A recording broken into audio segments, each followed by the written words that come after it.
रामायण की कथा में आगे बढ़ने से पहले जरा सोचिए, माता पिता की सेवा का आदर्श रूप कैसा हो सकता है। क्या कोई बेटा अपने माँ बाप के लिए पूरी जिंदगी समर्पित कर सकता है?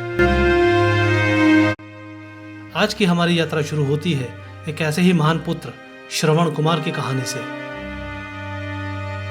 श्रवण कुमार अपने नेत्रहीन माता पिता को कांवड़ में बैठाकर तीर्थ यात्रा पर ले जा रहे थे। नदियों को पार करते हुए, जंगलों से गुजरते हुए उनका एक ही उद्देश्य था, अपने माता पिता को भगवान के दर्शन कराना। लेकिन किसे पता था कि उनकी यह यात्रा एक त्रासदी में बदल जाएगी, जो रामायण की कहानी को हमेशा के लिए बदल देगी।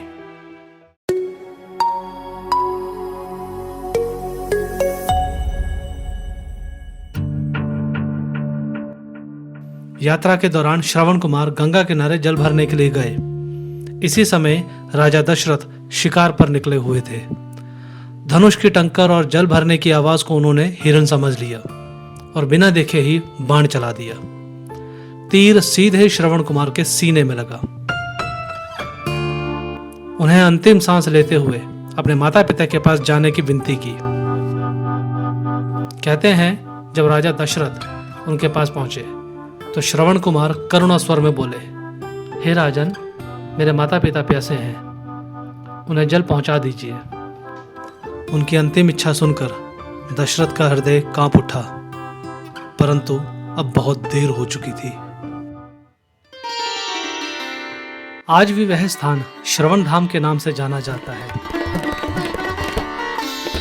अयोध्या से अंबेडकर नगर श्रवण धाम की दूरी लगभग 30 किलोमीटर की है। यह एक शांत सरोवर है जहां लोग आकर के आज भी जल अर्पण करते हैं और श्रवण कुमार की भक्ति और सेवा भाव को याद करते हैं। यह स्थान केवल एक ऐतिहासिक स्मृति नहीं बल्कि आस्था और संस्कारों का केंद्र है। लोग मानते हैं कि यहाँ आकर माता पिता की सेवा का संकल्प मजबूत होता है। हर साल दूर दूर से यात्री यहाँ आकर जल चढ़ाते हैं और श्रवण कुमार की भक्ति और त्याग को स्मरण करते हैं। अगर आप श्रवण धाम आते हैं तो यहाँ पर आप श्रवण कुमार का स्मारक स्थल देख सकते हैं, जहाँ पर एक छोटा सा मंदिर है और स्मारक बना है जहाँ लोग श्रद्धांजलि अर्पित करते हैं। यहाँ श्रवण कुमार की प्रतिमा भी स्थापित है।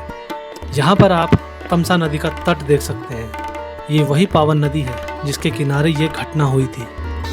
आज भी लोग यहाँ स्नान करते हैं और जल अर्पित करते हैं।